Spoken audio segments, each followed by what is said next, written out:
Find product links below and hundreds more videos on my channel. Hi everyone, welcome back.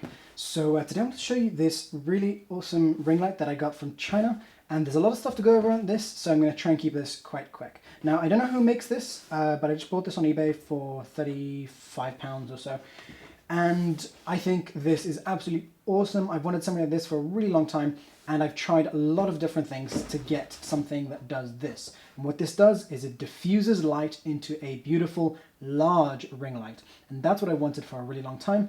And so I've tried lots of different things. I've tried attaching these to a big cage. I'll have a link to my video about that down below.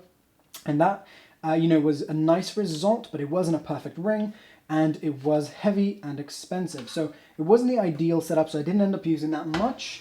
And then I've, been looking at other stuff, F&V R300, which is, it's a very nice ring light with LEDs, but again, it's expensive and it's heavier and it requires a battery, of its own. And so, it's not an ideal light as a ring light, although it obviously does have its pluses and minuses. It obviously does, for example, it's a lot brighter than this. But it wasn't an ideal solution for me as a ring light. And I've looked at something like this. I believe this is Aputure brand, but I think it's just a generic one that they rebranded. I'm not actually sure. I just bought this on eBay for £20 or so. I'll post a review about this. I'll film a review about this one as well today, and I'll probably post them, a few days separate from each other. But this is another ring light that I really like. It's very fun to play with. It's a really, really nice little ring light, but it doesn't create this beautiful large ring effect as this does. Now, I'm not going to have pictures in this video. As a lot of you know, if you watch my videos, I don't edit these videos because I don't have time. So I'll just have links to photos down below. I don't think that's really, going to be an issue for a lot of you to, click some links and look at the, full resolution images. And or I may post, slightly lower resolution or something for the internet viewing. And then part 2 of this review is going to be what this looks like in video use, because this is something that could be used as a video light as well. But mainly it's a light for photography. And the way that it works is your camera goes through there, and your flash or video light attaches to that.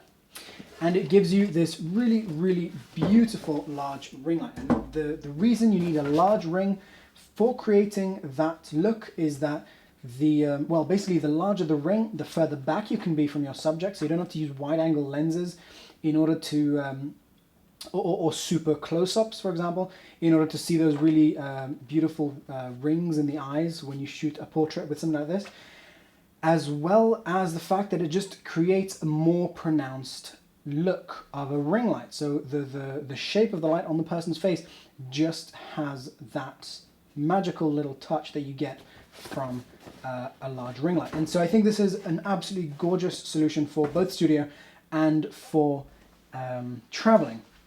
And the reason is because it's amazingly small and lightweight. And as I mentioned, I've wanted something like this for a really, really long time, and I've never found anything that was, this nice. So I was really, really happy to find something like this on eBay. So basically, it folds up, you just twist it, and it's not very difficult, and I haven't found any specific method to fold. Some of these things require a specific method. I just twist, and I just keep twisting, fairly gently, and it will just sort of fold itself into a ring. So it'll go into a triangle shape, and then you push it further in, and it'll go into something that can fit into that. So that's the case that comes with it. And in regards to build quality, the materials, it feels like a sort of very thick fabric. It's sort of like jeans or something, sort of like denim, but not quite. But just a nice quality thick fabric. And it's very, very lightweight. So I really like that. The fact that I think it's 400 or 500 grams, and it's so lightweight that you can, first of all, one thing you could do is you could attach a clip to here, and you could carry it like this on your belt, or on your bag without noticing the weight, or without having it, because it's so lightweight. I really don't think it's going to be a problem, or for most people I don't think it's going to disturb you with walking around. It's so lightweight. Yeah, so I mean, that's my opinion. Not everyone will want to attach it to here, but of course it just means that you save yourself the few seconds of folding it up and putting it back up again if you just want to take it off the camera for a short while. I think that's a really, really nice option to have. Now, with regards to attaching the camera, generally if you have a hood on there, that's ideal. And then this attaches to there. By the way, this little piece that attaches to, it basically closes and holds these two together, this little piece folds off, and I did try pulling on all the other parts of this, and nothing else was coming off or breaking. So all of it feels solid. Just this one piece that I don't know, maybe they forgot to glue it or something. It's just an end cap sort of thing for these strings, and you can easily attach it yourself like this. It clips on, and if you want to, you can add glue to prevent it from falling off, because basically if you pull on it, it'll fall off. And then so that goes through there, and then this attaches to your flash using this strap. And it does hold on to the flash really, really well. In fact, I can't actually pull it off. Okay, I can pull it off, but it's not easy, so it's not going to fall off as far as I know. As far as I've seen, it's definitely not going to fall off on its own. So you just have that, quite nice and tight on the flash. And then that basically just connects to the camera and just creates, it becomes almost part of the camera.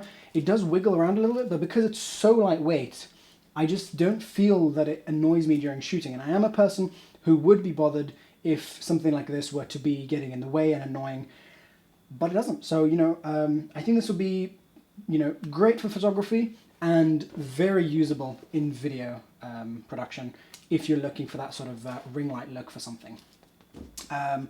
Now, basically, this creates because it's such a large ring, it creates a really, really beautiful light, and that's one of the reasons, or that's the main reason, that I haven't been able to find anything like this before. So, you could, if you had a larger camera, by the way, this is the Sony A7, so it's quite a small system. So with a small system like this, I found that potentially having it far away works pretty well, but you can also put the lens all the way through and put the lens, put the flash right into the unit, and then just have it more of a close thing like this. So for me, this, either option works well. I found that, with a larger camera like the 5D, then just putting it right into the thing just works, just fits slightly more, I suppose. But it really it comes down to preference. Now, something that someone asked me on Facebook when I mentioned this was, if you have it close like this to the camera, is it going to get in the way of focusing? Because a lot of us are using manual focus lenses, and you want to always be able to get to your focus ring or your zoom ring. So, when you have it like this attached to the lens hood or to the front part of the lens, that really will depend on the lens that you're using. When you have it like this, then with most lenses it's not a problem to reach whatever you want. And then when it's in there all the way like that, it's somewhat more difficult, I suppose, but not really a problem. I mean, I can really easily reach. As you can see, I'm just putting my my fingers in through there, 2 through there, and 1 through there, and I can even put more through there. Basically, these strings go in between my fingers. That's all, and then let's say like that, and then that's it. And then I can really easily zoom and focus. And I don't feel any sort of anything here stopping me from, using the lens. So for me, this is perfectly fine. And I do find it really nice to use. And when you have it like that, then you're also holding this, which isn't really needed, but it just makes it a little bit more attached to the camera because you're holding the strings as well. So you're holding the camera and this at the same time. But as I mentioned, it doesn't have to be. It stays pretty nice on the camera and really just allows you to, it doesn't bother me on the camera, which I'm kind of surprised about, but yeah. Then one last thing is the diffusion in here. It's actually not the last thing, the second to last thing. The diffusion in here is built in a way where, let me see, you probably won't be able to see this in the video, but I'm going to try and show it to you anyways. The diffusion we have in here, we have some silver diffusion going through there, so it's bouncing the light from here down and then out that way, and then it's bouncing back and coming here. So we have sort of a diffuser inside it, sort of there. So hopefully you can see that. If not, I don't think it matters too much. Basically, what you need to know is that it diffuses the light very, very well. If it didn't diffuse the light very well, we would end up with it too dark here and too dark here, which just wouldn't create as good of a ring light effect, or you would have a gap, or you would have one area that's way too bright, etc. So the diffusion here works beautifully. You'll see that in the photos below, like I said, I'll have links below to the photos. And with regards to what lights you can use here, some video lights, a lot of these panels won't really be ideal, although you can still get light through like that, and you don't need a lot of light with this thing. I've been shooting at really low ISOs, and I've been shooting with my flash set to its minimum. So with a video light, you'll probably want to raise your ISO a little more, but I'll speak more about that in the in part 2 of this, where I'll talk about the video side of using this. But basically, you could use a video light here.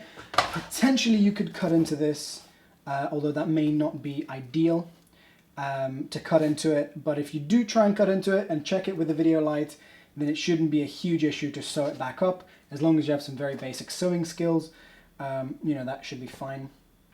And then one final thing is with regards to lenses. When you're using full frame lenses, I found that 28 was, if it's sort of all the way like into the unit like this, then 28 worked pretty well.